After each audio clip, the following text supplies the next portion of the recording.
Welcome to the Traveling Image. I'm Tony Cece, and today I want to share with you a little bit about my iPhone photography, photo processing that I do with images I take on my iPhone. Pretty much anything that I share from my iPhone, I touch up in one way or another. And so I just kind of want to share some of those techniques with you. I've been shooting iPhone photography since the first iPhone came out. And it's such a great tool that we carry with us in our pockets every day. And you can create some really, really amazing images. And so what I want to show you is how to take an image like this one and create something like this. Or to take a landscape shot like this and turn it into something a little bit more dramatic, like this photo. And so if you've been following me at all on my website or social media or on YouTube, you'll see that I've been in Peru recently, which is where these images were taken. And so I'm going to show you the couple apps that I use in this process. One of my favorite go-to apps is a free app called Snapseed. And so let me load an image here into Snapseed. Go to my photo library. And I'll show you the process that I use for these two images. I'm doing these two because one's a portrait and it uses a little bit different techniques than the landscape shot. So let me start first with the portrait image. The few tools, my favorite tools inside of Snapseed are going to be Drama, HDRscape, and the center focus. Those are the things that I go to and I try on every single image. And so here I'm going to go ahead and I'm going to choose HDRscape. And that looks a little bit too fake for me. So go ahead and if you click on the little star next to the filter, you can choose an HDR setting that's geared toward people.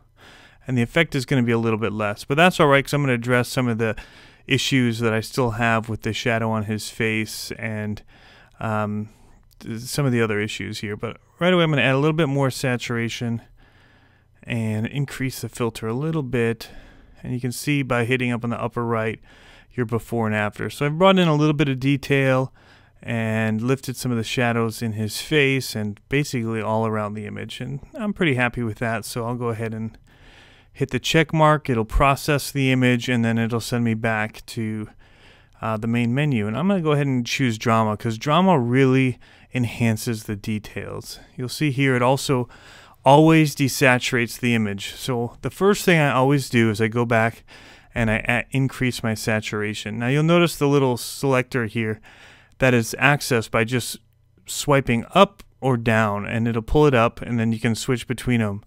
Once you have that selected, if you swipe left or right, it'll increase or decrease whatever setting you've selected.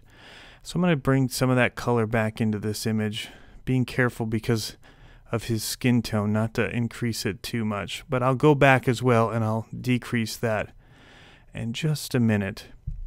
Alright, so I'm pretty happy right about there. Let me see what happens if I increase this filter.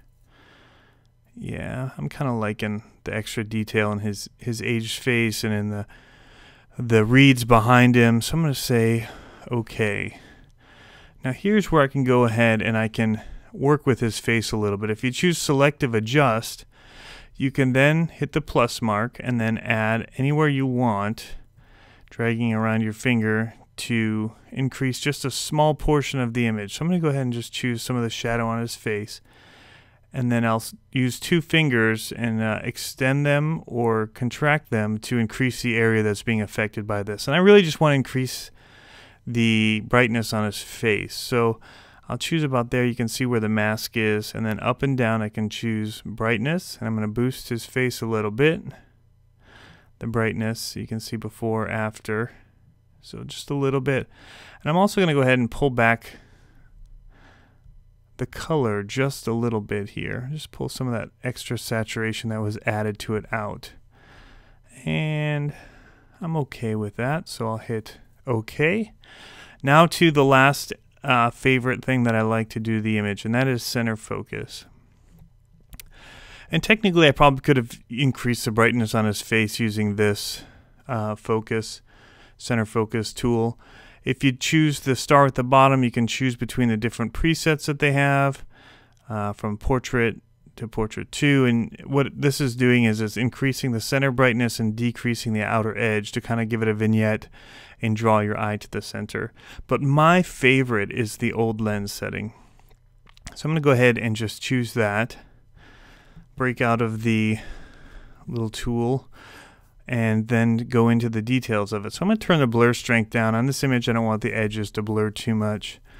I'm going to go ahead and see the outer brightness, just bring it down a little bit. And I also don't like how they increase the inner brightness too much, so I'll bring that back.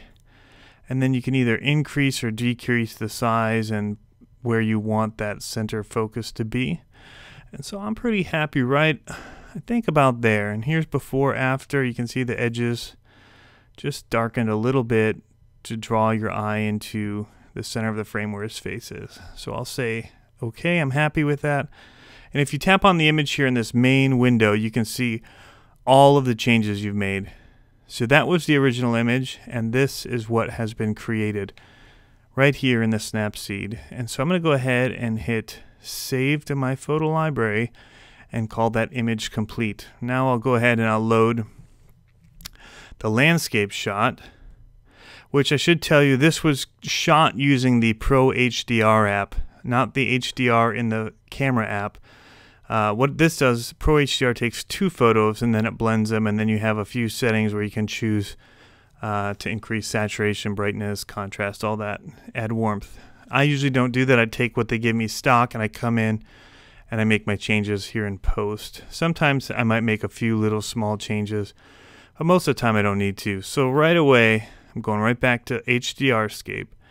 And this being a landscape, I want to use that nature because it really adds a lot more to the shot. You can see the different settings. Here's strong, fine, people, and then nature. And so there's usually more saturation I feel added in the nature setting, which I'm okay with for this image. I'll pull it back a little bit, and I'm going to increase the brightness just a bit here. Filter strength, I'll try it up, pull it back, and kind of find the happy medium that I want to go with. I'm liking right about there. I'll check before, after. I can see the detail added into the hut here and say okay. And I'm going to go right into the Drama app and see if I like what it does to the image. Always bringing the saturation back up. So that was before, after. I like how the hut is getting a little bit more of the brightness added to it. And the clouds are darkening. There's a lot that I like that this is doing. So I'm going to go ahead and call this good. And then I think the only thing I really would want to do more to this is, again, the center focus. I want to draw the eye to more of the middle of the frame.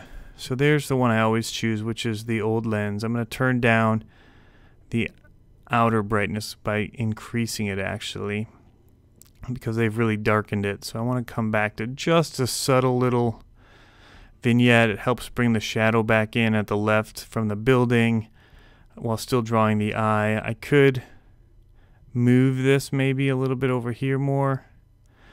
The other thing I'm noticing is the blur strength is too much, so I'm going to go ahead and just knock that back down. Because I just want to just give it a little bit of drama, darken the edges, and make your eye go to the lighter area, which is now going to be the hut. And so I'll call that good. I might try going into just the main settings, which is tune image. And here I could adjust the ambiance, the brightness, saturation's okay. You can either boost the shadows. You can see now inside the hut, but I don't really want to boost the shadows. Add a little warmth to it, cool it down. I'm going to stay right about 0, maybe just a little bit more warmth. And so I'll call this good. There wasn't much done there in that last stage, but here you can see the before and the after for this image. And so I'm going to go ahead and save this to my library.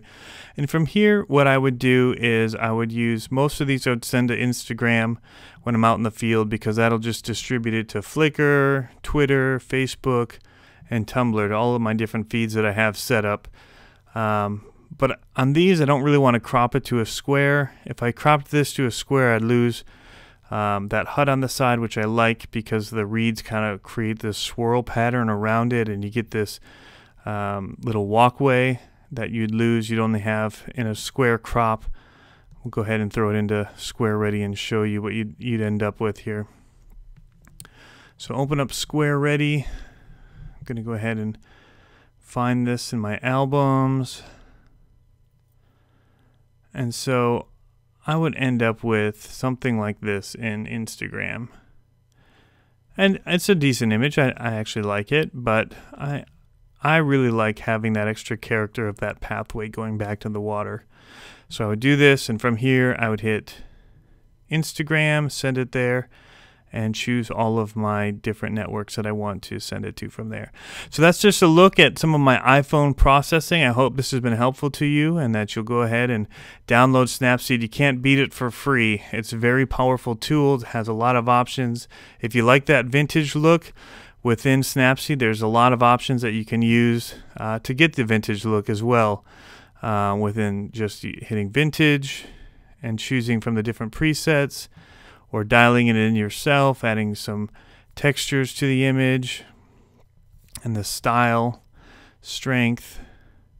There's also a retro lux, which really goes and makes it vintage here.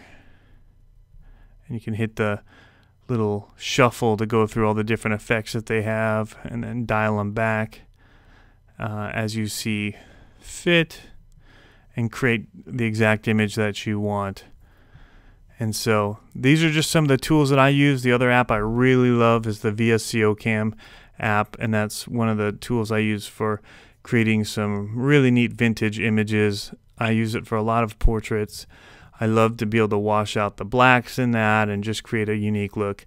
So those are my tips for right now. I'll come back and I'll give you some more processing tips on other images that I come across and think that there's a unique edit that I have for them. So thanks for stopping by the site, checking out the video, and be sure to check back for more.